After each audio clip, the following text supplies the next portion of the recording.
In this video, I'm going to be walking you through how to use the Trust Wallet.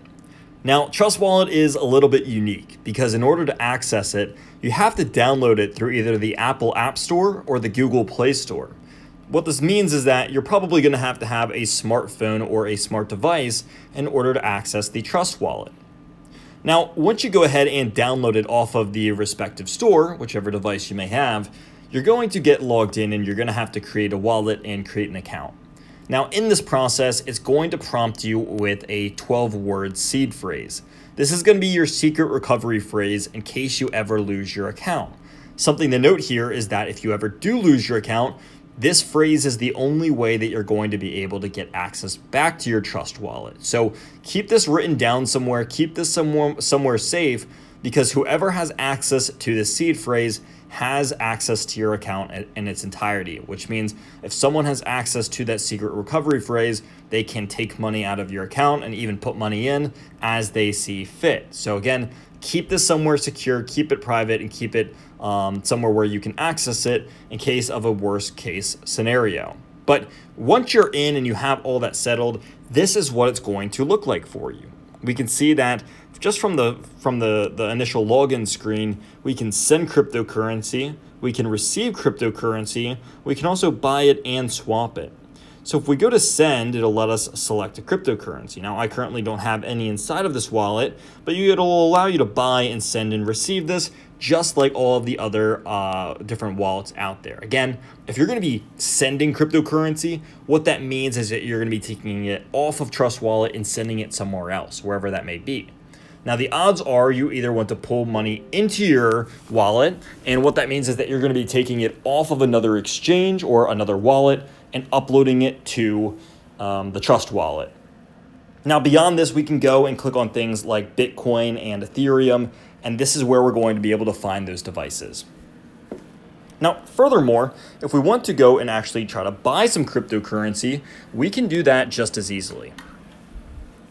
So once we go to buy, we can select something like Bitcoin, and once we click on it, we can just go through the different provider options that they have. For this example, they have things like MoonPay, Transact, and Simplex, and it's going to show us that MoonPay is the best rate for us. So I'm going to walk back and say, okay, well, I actually would like to buy about, let's just say $1,000 worth of Bitcoin. It's still going to tell me that MoonPay is the best provider, and also it's going to give me a rate of how much Bitcoin I'm going to be getting. Now, if I go to the next button, it's going to reroute me to the moonpay.com website. And this may just take a moment, but it's going to show you the wallet address that you're depositing it into, as well as what you are going to be getting. You can also click the View Fees as highlighted in purple option. It's going to also give you a countdown of how up to date and how long this quote will last before it refreshes the price. But in this case, my processing fee for a $1,000 Bitcoin transaction is going to be about $12, which really isn't too bad at the end of the day. That's about 1.2% in fees. So if I want to hide those fees, I can do that as well. But it's really not too bad. I would say that that's actually pretty expected for any kind of source like this one. And they can even get as high as 2.5% to 5%. Now, if I want to continue with this payment, you're going to have to choose your provider for how you'd like to pay for this at. But I'm just going to go back for the time being. And the same method works for things like Ethereum. I can select, okay, well, I want to go through MoonPay for Ethereum. I just click next. And it's going to be a very, very similar screen no matter what kind of cryptocurrency you're going to be buying. Again, if I want to view my fees here, I'm going to have about $2.43 in fees. And then I also have a gas fee of around $3.50. But this is the way that we're going to buy all of the different cryptocurrencies that are currently out there. And so they have a lot that we can choose from. They have quite a solid selection. And if you ever want to search for one, you can also just do that in the search bar up here. I can say, search ETH for Ethereum, and it's going to come right up for me. Now, beyond this, if I want to go past the send, receive, and buy, I can also exchange cryptos. So, for example, if I had something like Ethereum, but I no longer wanted this Ethereum, I could change this for something else, like, let's just say I want Chainlink. Well, here I'm able to go over to Chainlink and even select whatever I would like inside of here, like Polygon. Now here I'm going to be able to get link on Polygon, but rather, maybe I'll want to go through something else. Whatever it is, I can select that option as well. But if we go back to the swap, here it's going to be showing me, okay, I'm going to be getting this for that. And you can make this whatever you want. Again, you can exchange and say, okay, I'm going to be getting wrapped Ethereum, or I'm going to be getting whatever it may be. Now, beyond this point, if you want to just swap and exchange and buy and sell, they also do have an NFT market where you can actually view your NFTs. So if you'd like to receive NFTs, this is the way that you would do that. You can copy this just like it is any other kind of address, but you can actually deposit a lot of your Ethereum NFTs on the Trust Wallet as well if you want to keep them more secure and keep them off of another platform. Now, a cool thing here is that you can go to the Discover option. And on the Discover option, we can view all the different things from staking to all the different crypto categories. So I can see the staking coins, the DeFi tokens, the lending and borrowing cryptocurrencies, as well as the different smart chains. And it's going to give me a lot of different options. So if I want to click on staking, all I have to do is click See All. And I'm going to see all of the different APRs, which is just my average rates for how I'm going to be earning back on these cryptocurrencies, and they're actually pretty strong. So if I wanted to stake something like Cosmos, all I would have to do is open it up, make sure that I first of all own Cosmos, and then after I own it, I could just click the stake button. It's going to let me know that I'm going to be getting almost 16%.